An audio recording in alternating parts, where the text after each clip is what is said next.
We'll wait about maybe half a minute. Okay, 1 minute to half a minute. Let your friends join in to the class. Then we will start the class, right?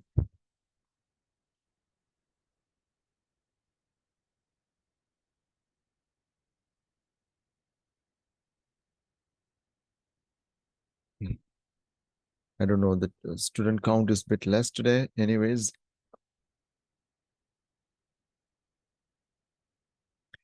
last class, you can remember I was reminding you about the previous class and I was teaching you about the conditional statements, which we started learning about if conditions, right? So different type of scenarios we discussed. And at the end of the class, I gave you the files as well. The Python files, I already gave it to you. Those who are practicing this one would have already practiced, I guess. All right. Okay, nice. That's cool. So today, from this lesson, there are another 1 or 2 lessons that we have to do in conditional statements. Then we can work on repetitions, right? So today is our 9th session, if I'm not wrong. Yes, that's right. So we are spending the 9th hour on the lesson. So Python programming, you are spending your 7th hour learning Python programming. Okay. So let me teach you something called today, how to use something called membership operators. We learned how to use is greater or equals to, is less than equal to, and not equal to. We saw how to use these things because when we are building conditions, when you write if conditions, after the keyword if, what we basically build up are known as conditions, right? As long as the condition is met, the which I am highlighting now is known as the condition or the criteria. When that criteria is met, which means if it is fulfilled, if it is true, then the true part can work. Otherwise, which means if the condition is failing, and if you are providing an else part, the coding that you have written in the else part will work. This is the simple idea behind the if conditions, how it works. So we saw different variations of this. Even we learned the pass fail part, how to do that is 2 options we had. I think we did a lot of things here, right? Okay, nested if conditions we did. We did an exercise on how to find the grade when you enter the marks, right? Which we worked with multiple if elif statements. By the way, elif stands for else if part, and you should provide the condition. So hopefully you'd have practiced these things. I'm not going to repeat the whole thing once again, right? Okay. Now, today what we're going to do is we're going to work on something called like this. I'll put the notes for you. That's pretty easy for you. This is called membership operators. What this basically does is, right? Okay, let me give you the notes for that. It's pretty easy. Oh.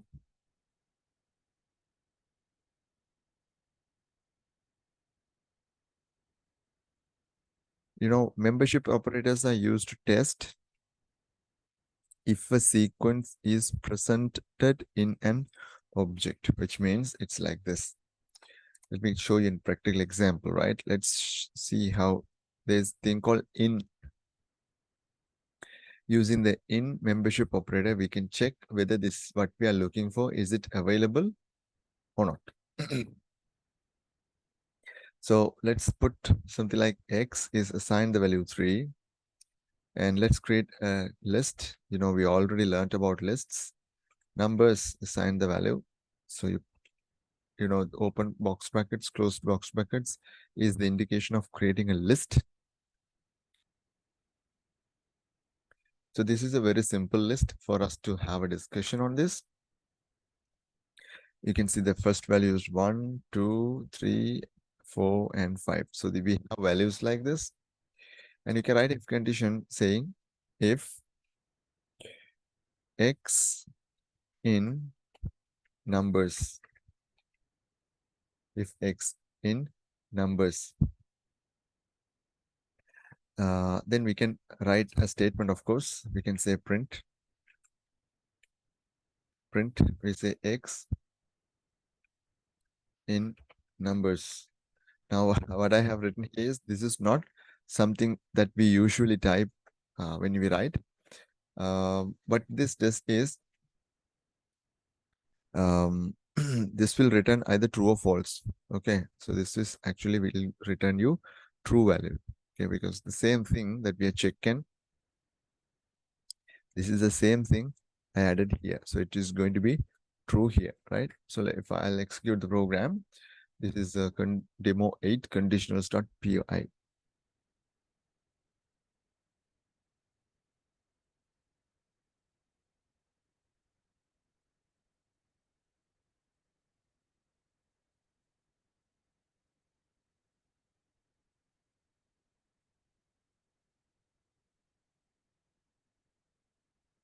Let me run this program. Okay, so this bonus calculation code is also running. I'm not going to erase it, but take a look at the very last line, which is the true is getting printed. What is happening is, this condition, this is true, okay, because we are looking for the value of 3, because x is the item that we are looking for. X is a variable and it has the value 3. Obviously, in this list, 3 is found. Okay, 3 is found. That is why when you're checking x in numbers, right? So when you write this statement x in numbers, now when you provide the list, it checks whether the value of x is found in the object, or in other words, in the list. Because it is found, it is telling the value true. Rishad, you are raising your hand. Puta, why?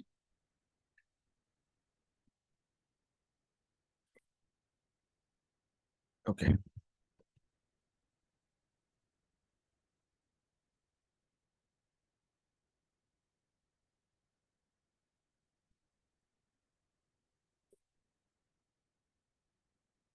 Next part we will do not in part. Right, let's try that. Here itself, same thing. If you try something like 30, you can see in the list, there is no item called 30. And when you say 30 in numbers, it should give us false, right? So if I run this, there is no output, right? Because if this is true, it prints the value true. Otherwise, it doesn't print the value true. Okay, so that is why there is no output came. Right, let me put this back to 3. Okay, let's say not in. Let's say x, assign the value 25, and we try if x not in not in numbers, that that's the array. In that case, we say print x not in numbers. So this is also going to print true, because 25 is not found in the list. Excuse me. Right, let's run this one.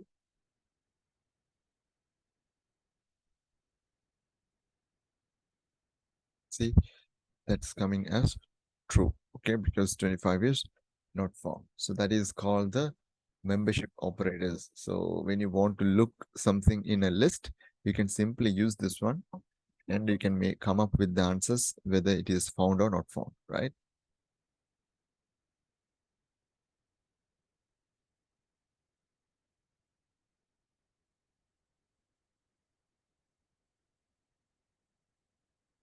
Right, let's try another one. Right, I'll show you one more. Okay, I think I prefer to comment these things so it's easy for you to practice. I will give this program once again today. I'll keep everything commented for you. When you're practicing, you can uncomment and practice.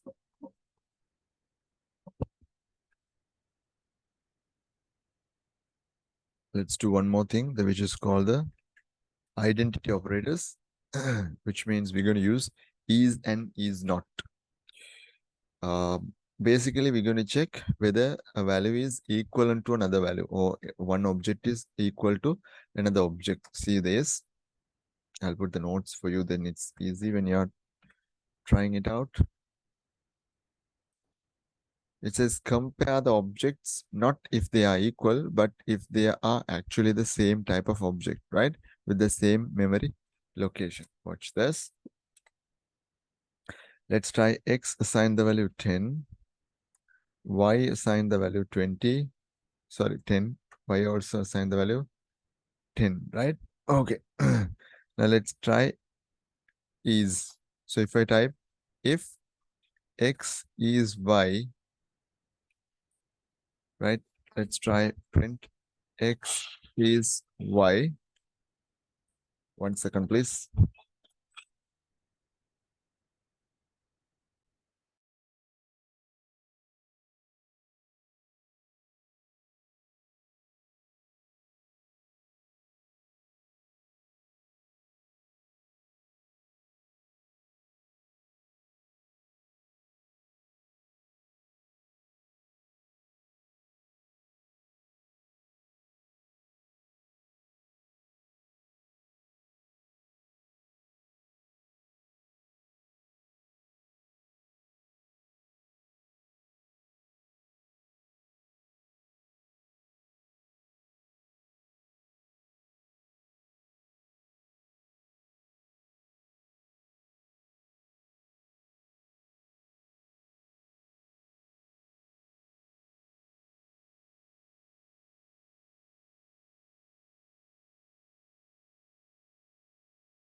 Okay, students, let's continue. Now this should give us true value if x is y, because this is x is 10 and y is also 10. Then let's try this one. You will very rarely use these kind of things, but let's try that. So true is coming. And the same thing, we'll put the not part. Okay. Let me put the not part as well. Is not. Okay.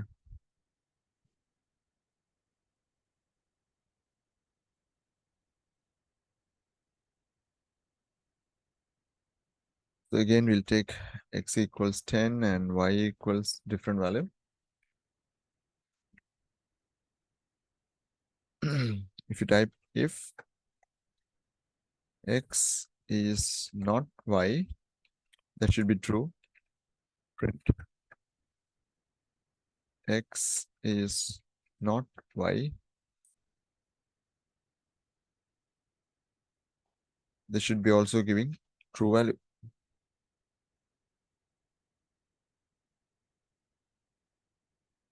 Okay, so that is how that if in case if you want to learn, that is why I told you that it's not very frequently used in programs, right? Okay, fine. So let's go for the next part of the lesson today.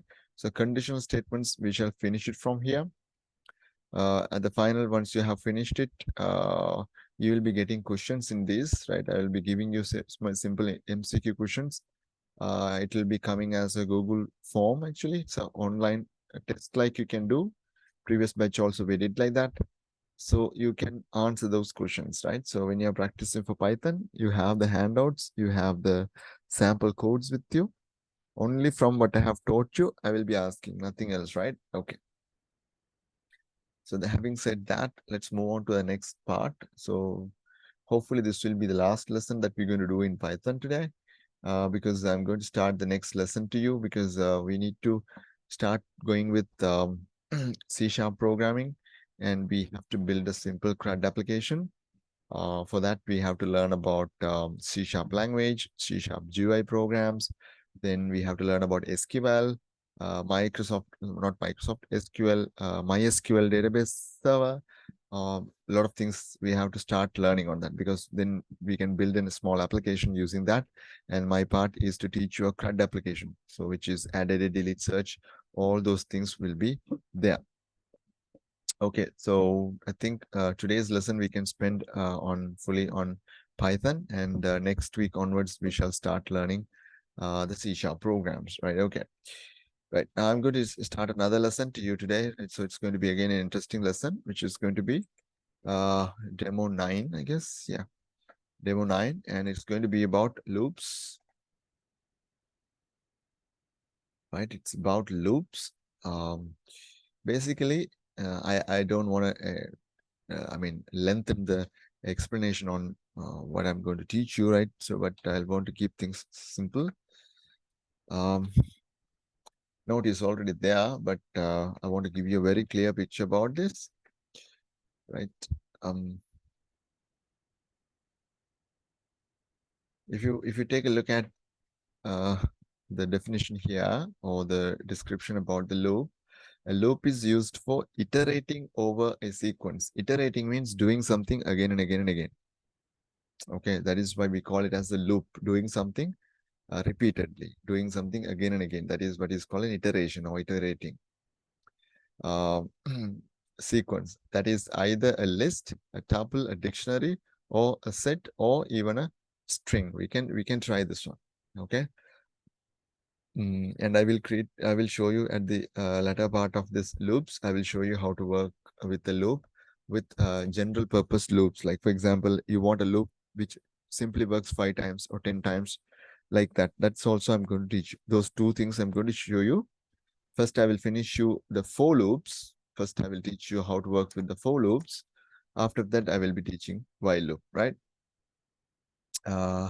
I think this is a 4, right? So I should put 4 here, right? We'll keep the code like this. Now we're going to make use of our knowledge in list. We know, I think our 4th Python lesson, we learned about lists. I'm going to make use of that knowledge, right? So let's create a list called Python. I made it the other way around. Let's create a list in Python called person, and let's store some people's name there, right? So let's say John, Paul,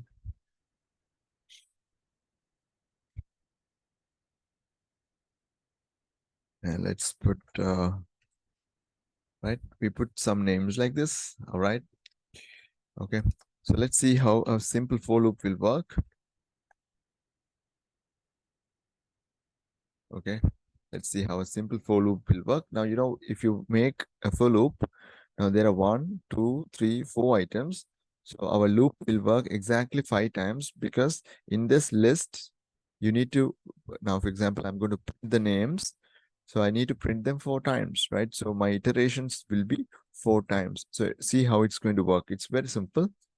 You write the word for, it's a keyword for, then you leave a space and you say person in person. This is how you give.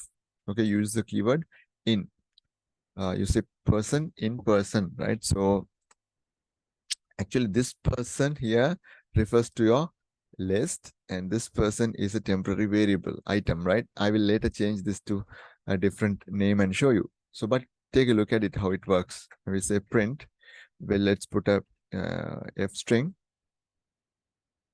Let's say current person. Let's say put person. Okay. So each time when the iteration is going on, this person variable will receive the value John. Next time, Paul. Next time, Sarah. Next time, Julie. Likewise, it's going to go. Let's execute this program and see. Right. So that should be Python demo 9 underscore loops dot py. When I press the enter key, I will make this one a little bit big. And there we go. You can see current person. It says John, Paul, Sarah, and Julie. So it's very obvious it is iterating as long as the items are there in the list. Let's add another name to this name person list. If I put a name like, let's say Kevin, now the Kevin is also in the list. So if you run that, so that also gets printed. Now this time the loop worked 5 times because you had items, 5 items in the list. Again, another small thing. Always, this need not to be the same name as the list. If you wish, you can use it. Or else you can just simply say for P in person. And here you can simply give P, right? So each time it will do the same thing, right? So when I run, see the same thing happens. Actually, this one seems to be a little bit more convenient and easy for us to understand, a bit meaningful. So we will go with the word person. Okay. I think that you got it properly, right? So we had a small list with 5 items and we wrote a for loop, right? So how to write the for loop? You give a variable and you say in and you give the list name and you use the colon as usual. So as long as there are items in the list, it's going to each time it's going to repeat and each time it's going to get a value, right? First time it will take John to person. Then when this loop is done, come back. The second time it will take Paul and do this one and again come back. Third time it will take Sarah and likewise it will keep on doing the work. I hope you understand that part, right? Okay. So that is a basic for loop, right? So there are occasions where you want to break in between. Let me teach you that how to do that part.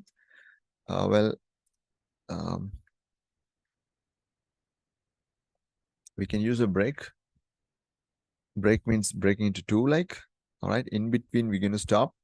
Let's say if you're looking for the value of Sarah, you can either pronounce it as Sarah or Sarah, I don't know, right? So if you're looking for this particular person's name, and if that is found, you don't have to keep on iterating all the other names. Let's say we are specifically looking for Sarah, and if that is found, we need to stop looking further, right? So we can do that very simply by writing the code like this. Okay, right. So I would like to comment this one first, but I will leave the list as it is. And obviously you can see the third item is Sarah. And let's see how we can do that.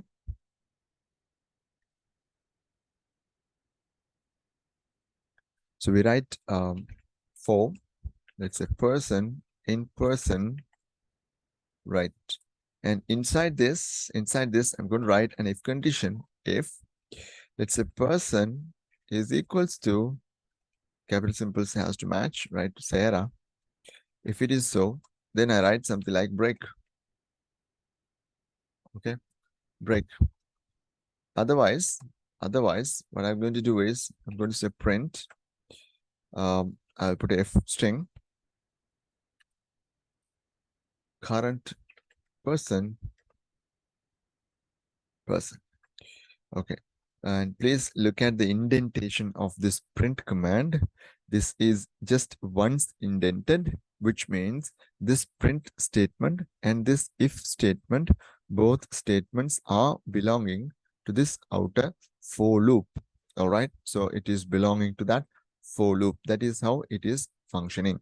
So if person, that value is equals to Sarah, then it says break. So this loop will stop. Beyond that, nothing will happen. Now, if I want, I can come back here. This is, indentation again has come exactly to the indentation of the for loop. And I can just write a command here, or I can write a message here. This is the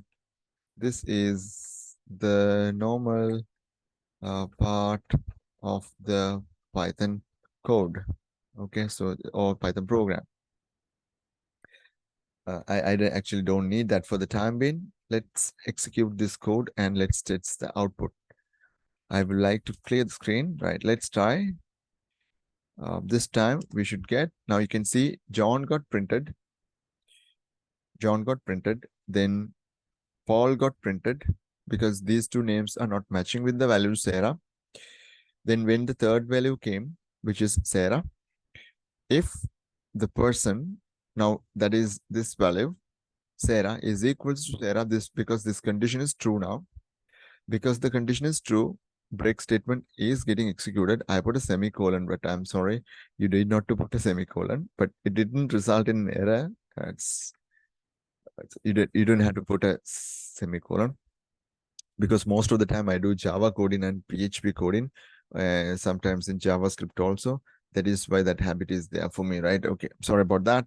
We don't need a semicolon, right? Okay, let's run the code, right? So I don't think there's any errors. First time, Paul didn't match this. This condition didn't work first time. So we printed current person. It says John. Once you finish that, because still we are inside the for loop, you go for the next iteration, which means you go for the next round. Now this time, person gets the value Paul here. Person will receive the value Paul. And now again, it checks if person equals to Sarah. No, these two are not matching. Paul is not matching with this text. So this cannot be done for the second time also. Then it again prints this line, right? Current person, Paul. So that's also getting printed on the screen.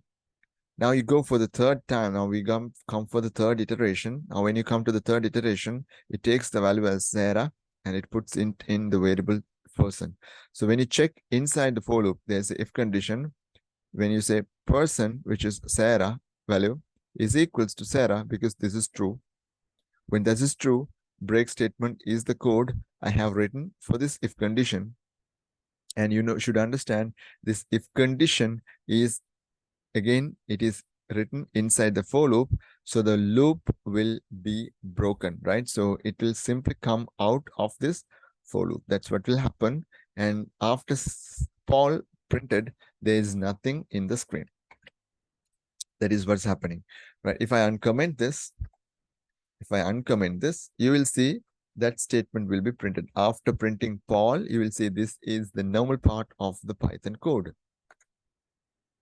I hope you understand that now, right? So that's how the program works. Hopefully, people would have understood this, right? Okay. Right, so that is about how to break something. And there's another one, how we can work on this, which is called continue.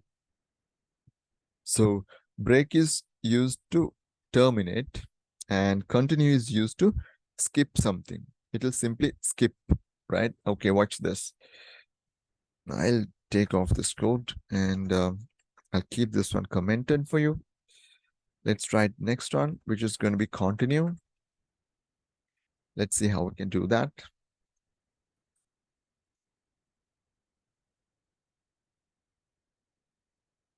So we'll write for person, in person, right? And we write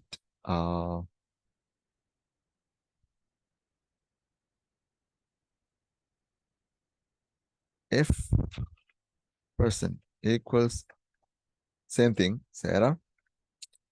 Then what I do is I will write something like continue. Okay. Hello, sir. Yes, Rishad. மிச்சம் வரல.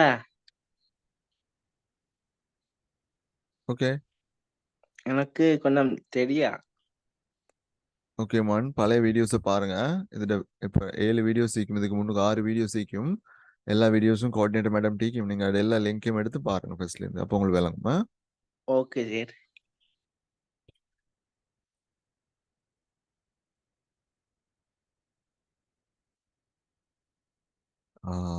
Next one you can see you can see continue is there, and I will write here. If it is not that, I will simply say print f string output.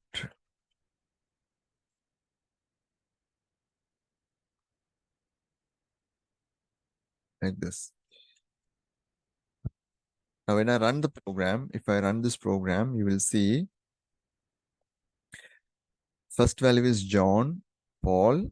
These two values will be printed because they are not equivalent to the value Sarah. Third value, when it is matching Sarah here, this will be skipped. So continue means it will not let the code down, let the code go to the beyond this line. It will not go skip this line. Simply,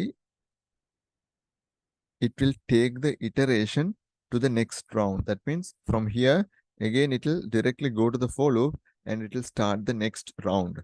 So you will see only the value Sarah will not be printed in the screen. I will clear the screen. Let me run the program. You can see all the names are there. You can see John, Paul, then Julie, then Kevin. Now, if you take the list here, John, Paul, after that Sarah is there. So Sarah is not printed here. Julie's name is there and Kevin is printed.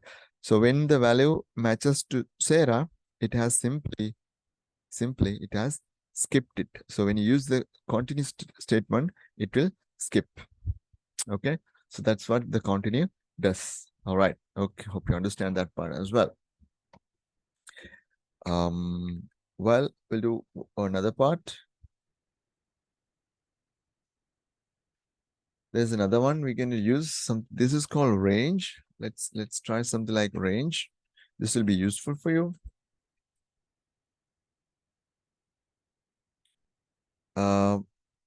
This is I'll put a code like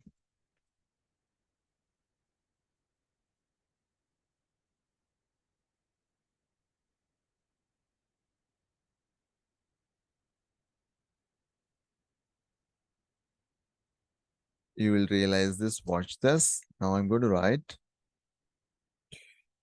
for I in, we say range, I in range, then we say len person.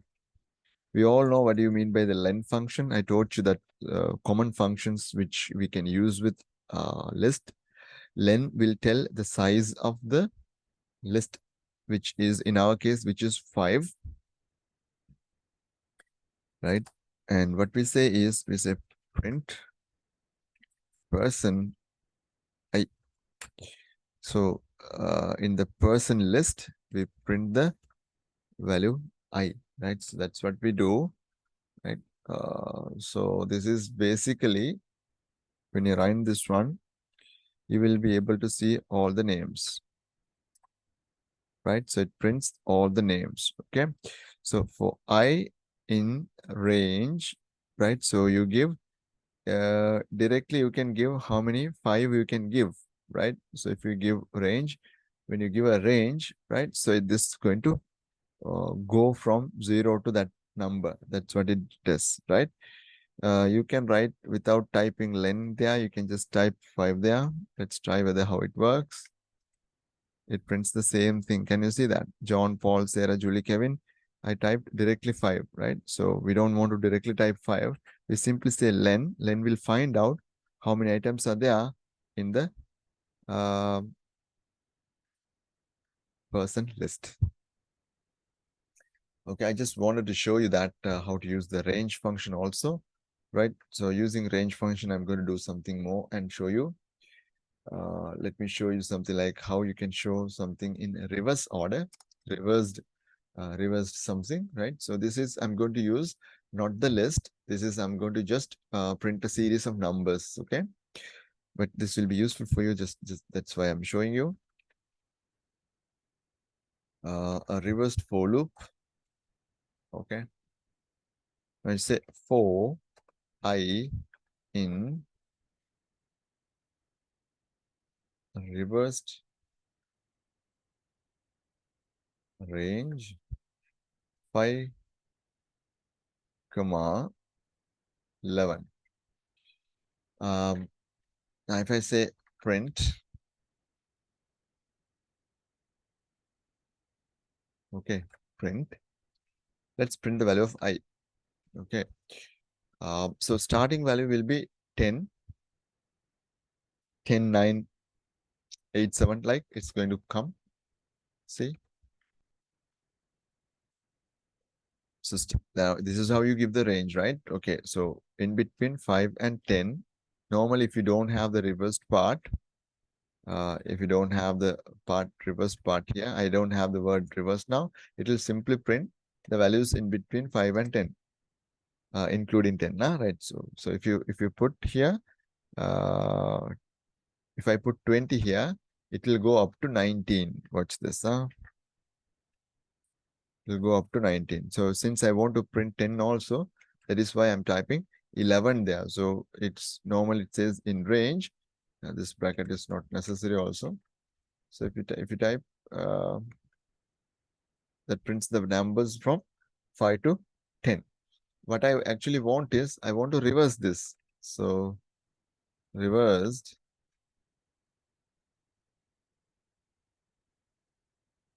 If you give nothing, I changed. I just gave reverse. That's all. The range I simply give.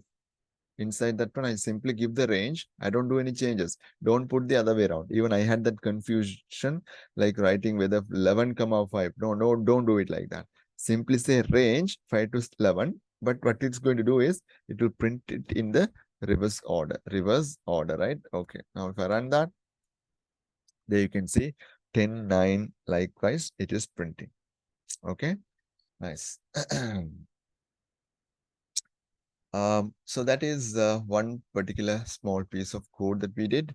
That is about the for loops. Let's try learning about the while loops as well. And after that, let's see if time is left for us. Let's do 1 or 2 exercises in this one as well, right? So let's, without wasting the time, let's learn the next part also, right? Okay, let's take a look at a while loop, how to write. So far, we learned about the for loop. Let's learn about the while loop. Not white loop, while loop, okay, right?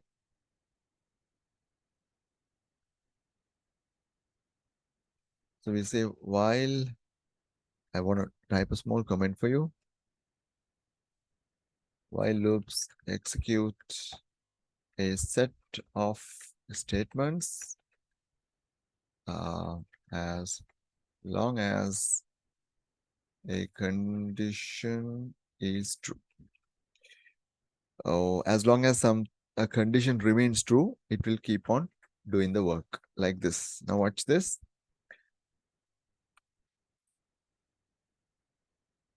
Let's type, we take a variable called count and we put the value 0. Okay. We just, for a reason, we just took a variable called count and we put the value 0. Then what we do is we say, while, now while is a loop, right? We have to give a condition while count. Now, count is a variable and we say count is less than 10. Less than 10. Now, if it is if condition, you write if. Now, instead of writing if, I have written while. After the word while, what comes is a condition, right? I have written while the value of count is less than 10. What should I do? Okay, what should I do? I am going to print it, right? I'm going to say print. Let's put a F string and we'll say count. And let's print the value of count, right? Okay, nice. Now we need to understand if I write something like this, count plus equals 1. So I don't know whether you know about this, but if I write like this, you will easily understand. Count is assigned the value count plus 1. That means I am adding 1 to count each time the loop works. And we need to understand that count is called the loop control variable. Because if you take a look at the condition here, how I have written while count is less than 10. So as long as the value of count is, as long as the count's value is less than 10, this loop can work.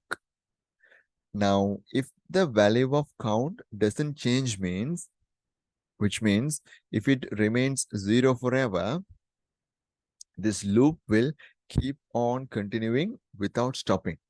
That problem you will face.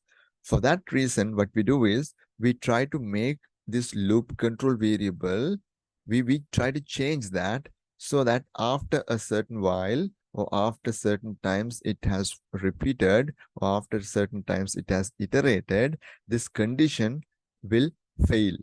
We make sure after certain number of iterations, the condition should fail. So once the condition fails, the loop cannot do its loop body, which means if the condition is failed, it cannot further execute these instructions.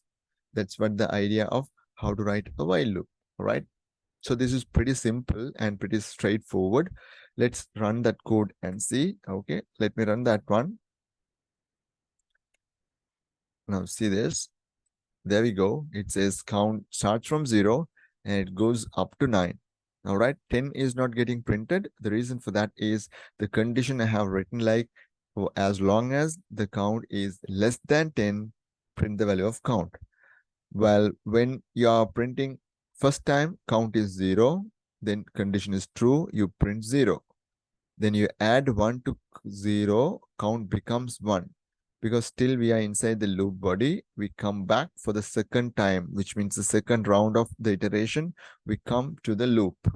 Now the value of count has got incremented, which means it has become 1. Earlier it was 0, now it has become 1. So count is 1 is less than 10, still it is true. So you can go inside the loop and print this. This time it will print 1. Then we add 1 more to the count. This time count becomes 2. Go back. 2 is less than 10. It is checking. Yes, 2 is less than 10. You can go inside. It says count and the value of count. 2 is printed. Likewise, it keeps on doing the work and it prints 9 also here. After printing 9 here, 9 plus 1, count becomes 10. Count becomes 10. And you go up for the last round, which means for the 11th round you go, because 0, 1, 2, 3, 4, 5, 6, 7, 8, 9. Starting from 0, which means 10 times you have done this. And for the 11th time, you cannot repeat that. And count value is 10. 10 is less than 10 is not true because 10 is equivalent to 10. 10 is less than 10 is not true. Condition will fail. Since the condition is failing, nothing else will be executed. You will see the program is stopping, right? So that's how it works. There we go. That's how it works. Let's change the conditions and let's play around with this. Let's put something like, let's say the count is starting from 50. And we type the value here. It should go up to 500. No problem. It'll work. It should go up to 500, right? Let's try that and see what happens. Now, when you run that, so starting from 50, I have to come up here. Yeah. Starting from 50 and all the way it has gone down up to 400 and, sorry, not 400. Yeah, 499 it has gone. So that is how it works, right? While loop, it works. Right. Now, these are the basics that you need to learn, right? So using these loops, now we have some around 10 minutes or plus remaining. So let's do 1 or 2 practical examples where how we can use a while loop to calculate some numbers or something interesting that we can do. Actually, I would not recommend for you to write the code like this because this very inexperienced programmers, they write program code like this because programmers will use shorthand operators, which means you write count plus equals 1. Now this is equivalent to, this is a shorthand assignment operator. This is equivalent to writing as such. Oh, I'm sorry. Like this. Count is assign the value count plus 1. Sorry, 1. So this exact code is what represented by these 2 symbols, or this particular thing what I have highlighted is the exact thing what I have written here.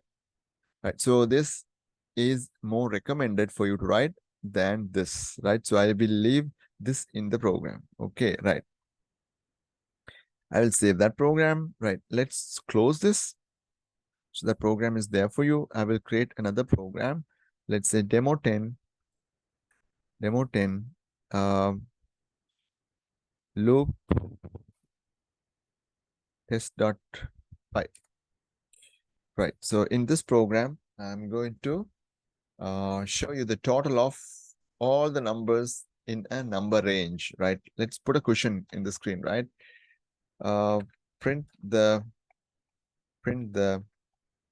total of all the integers in the range, let's say 25 to 100, which means I'm asking you to add 25 plus 26 plus 27 plus 28 Onomagilla, likewise 99 plus 100. So everything, if you keep on going plus, so you will get the answer. Okay. So we want to do something like that, a code. So we can write this kind of a piece of code with less number of instructions, and we can nicely get it done. Let's get started, right? Let's create a variable called count, and let's give it a value 25. Starting value is 25, right? Let's have a condition. We'll say while count is less than. Now I want the numbers to be printed in that range. So 25 should be printed and 100 should be printed. So I should write 101, which means 101 I should type here, or else I should type less than or equals to 100. I need to make sure 100 also gets printed, right? This time I'm going to write less than or equals to 100. Then I will simply say print count. Okay. Now, if I leave the code like this, and if I started executing this program, this will result in an error, or this will result in an unterminated loop. That can cause you trouble. I don't want that to happen to you. Make sure the loop will finish at a time. So we say count plus equals 1. So each time when the value of count is printed, it is getting incremented by 1. First time it prints 25, next time 26, 27, so on and so forth, up to 95, 96, 97, 98, 99, 100. After that, it cannot continue. Okay, right, let's print that. This is pretty simple code, right? This is pretty simple code. But see, now when you run this program, demo 10, what does it say? Demo 10 loop test .py. So it prints the numbers, right? So in our previous program also, we learned how to print numbers, right? So this is not going to be a big deal for us. Now what I want to do is, I want to find the total of all these numbers, right? So if you want to do that, you need to take another variable, let's say total. And since I have not started to write any, still I haven't calculated any numbers. I have not added, or I have not found the total of any numbers. I like to start a variable called total, and I would like to take it as 0. And after each time I print the value of count, I want to store that in the total. So I will say total is assign the value total plus count. So whatever the value that you have it in the count will be added with the total. So first total is 0. So 0 plus 25, total will become 25. Next round when it is coming, total is already having the value 25. Then count would become 26. So 25 plus 21 will make, 25 plus 26 will make 51. Okay, that is how it goes. Then next one, 22. So 51 plus 22, which will make is 70, whatever the value, right? So likewise, at the end, we will be able to print the value of total. Right, let's at the last, we will say print the value of total is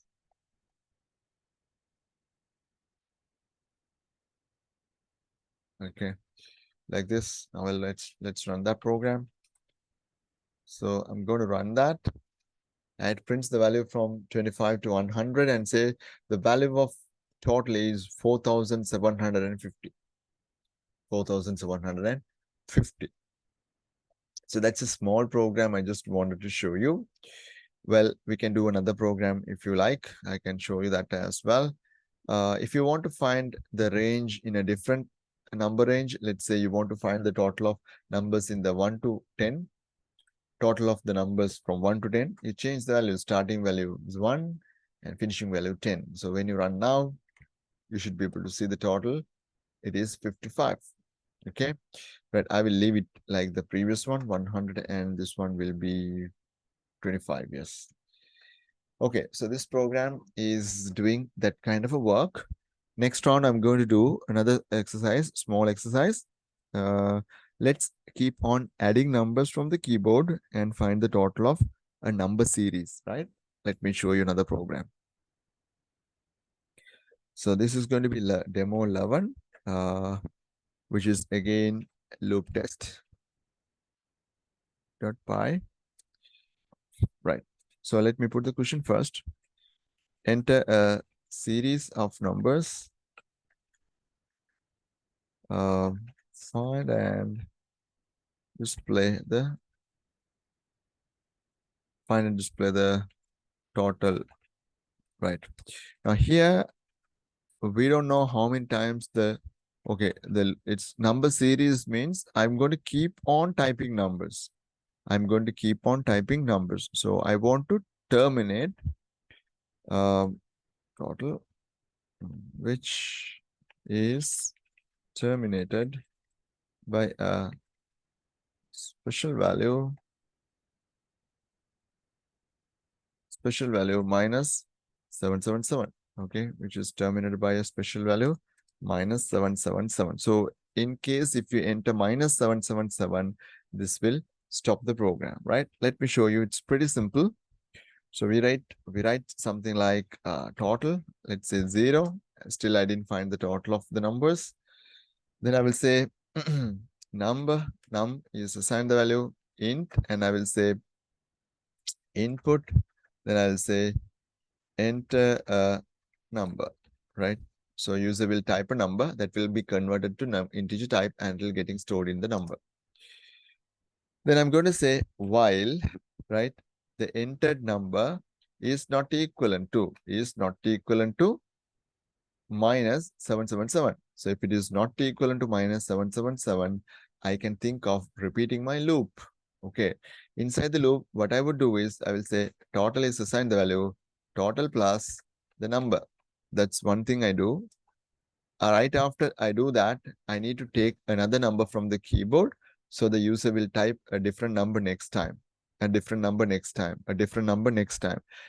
He will keep on typing like that. And at a time, he or she will be typing minus 777, which will make the program stop. Watch this. I'm going to say number is assigned the value. I have already taught you how to take values from keyboard. Enter a number. Again, we say, right? So that's it. Finally, after the loop finishes at a time, we can say print. Let's put f string. The total of all the numbers entered, say dot. Okay, a simple program like this. Let's save this one and let's run this and see how it works. Okay. Nice. Ready. Right, let's run this program. This should be actually 11th program. Okay, there we go. Now it says enter a number, right? Let's type a number. Let's type some easy numbers, 10. And I press the enter key. It's again asks you to enter a number, right? Okay, let's type this time 50, 10, 40, 20, 40, 70, 80, 900, 124, 125. I can keep on typing numbers, so it's not stopping. I can keep on typing numbers, no problem. I can keep on typing numbers. But in case if I type minus 777, not minus 776, not minus 778, but minus 777. If I do enter this number, then I will be terminating the loop, right?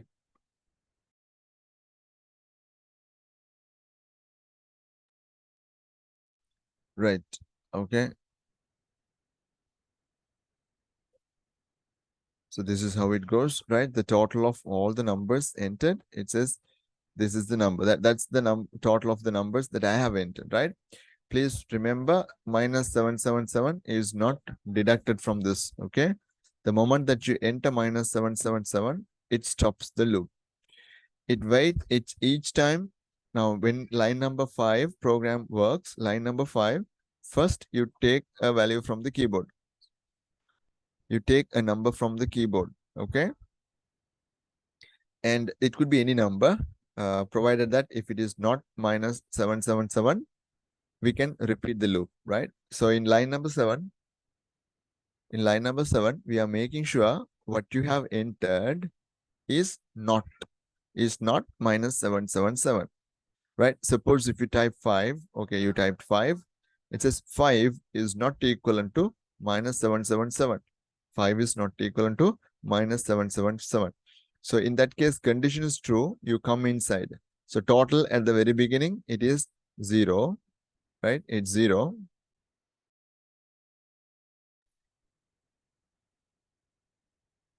Right. So it is total is there. Total is 0 at the moment.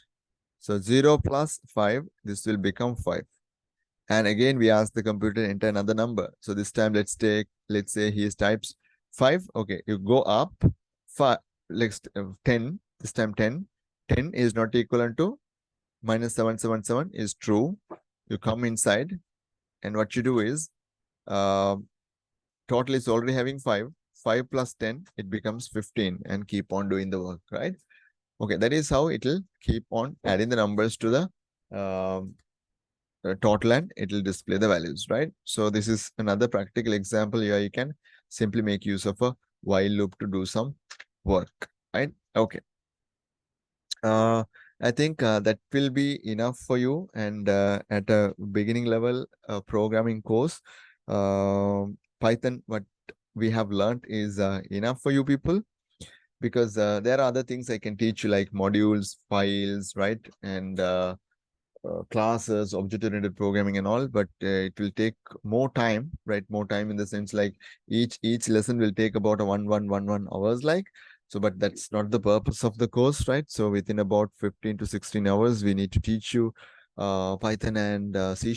And at the end of the C# program, you need to build a CRUD application also. So we need to spend some reasonable hours on C# programming as well. But remember, C#, I'm not going to teach you too much of syntax. I'm going to teach you directly how to create GUI programs and how to create a CRUD application. So connecting to MySQL database server and reading, writing, updating, deleting, searching, all these kind of things we're going to do in the program. So that is the part that we have for the Python. I hope you have had a good experience with Python if you haven't learned any other programming languages before. But I will be concluding Python lessons from this class, and next class we are doing this one, what do you call C#. So at the end of the class, can I ask a question apart from today's session? Fahmi, yes, go ahead, ask. Yes. If it is in my capacity, I will then answer you. Excuse Quickly me, ask. sir. I'm listening. Sir, but at the beginning, I couldn't attend the classes. Yeah, I'm At the listening. beginning, I couldn't attend the classes. So I just wanted to look at the recordings. By the time some recordings are not there in the Telegram group. I Okay. contacted Miss Takshila ma'am and my student counselor. I didn't get any response from them. I just Okay. want to know, will I be able to join from the next batch? That the coordinators, they will decide that. That I don't have any issues with that. If you want, you can join with the next batch. It's totally fine with me. But for your record, all the lessons we have recorded, all the lessons would have been shared with you, because none of the lessons we did not record. We recorded every lesson. Every lesson we got it recorded. You might be able to get it from your friends also. They will be having the links. You just if someone having all the links of all the videos, can someone drop it please, so she can take it, like maybe next class one person keep it copied to a notepad file or something and copy and paste it here. I think Suleha is there. She is a co-host. Do you have it, Suleha? Like this, I want to keep the recordings downloaded. They have to watch every week, because now within 2 weeks that expired. Is that so? That, Within yeah. 2 days, they have to get it downloaded. 2 weeks. Within 2 weeks. I didn't know it's about getting that. All 2 right, all weeks. right. Within 2 weeks. Yeah. Okay. So, so in which case, Fahmia, if you really insist that you should learn, you just join the next batch. No problem. There's no problem with me. You talk with the Sir, coordinator, some ma'am. of the videos are already not there, sir. Yeah. That's what she's telling the reason, because it's after 2 weeks, it won't be there. After 2 weeks, it's automatically getting expired. So that is why the reason the video could not be there. Yeah, anyway, you contact them and try to get them, because I don't have any videos along with me, right? You get them from the madam, right? Okay, let me send you the files before you wind up, right? Wait.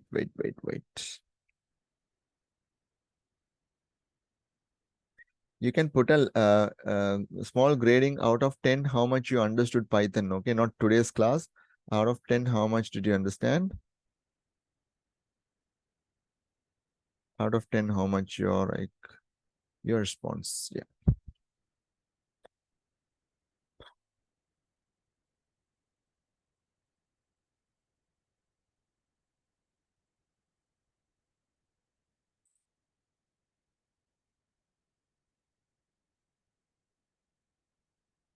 So today we did lesson 8, 9, 10, 11. I have added all the files in the chat window. Please download them and you can practice them, right? I know there are some students, they don't practice. They just watch the class. They come for the class. Okay. Upload this file, sir. Which file? Vishant, every file I have uploaded. Okay. Good. Right. Let's go to the next class. Give me around 2-3 minutes. 7:35, 36 like I'll be starting the video editing class. Okay, Chat right? box വരയില്ല sir. വിളങ്ങല്ല. Chat box file വരയില്ല. வரலையா? Okay. Wait பண்ணுங்க. இடையில comment பண்றாங்க தானே, அவங்களுக்கு போகுது போல file.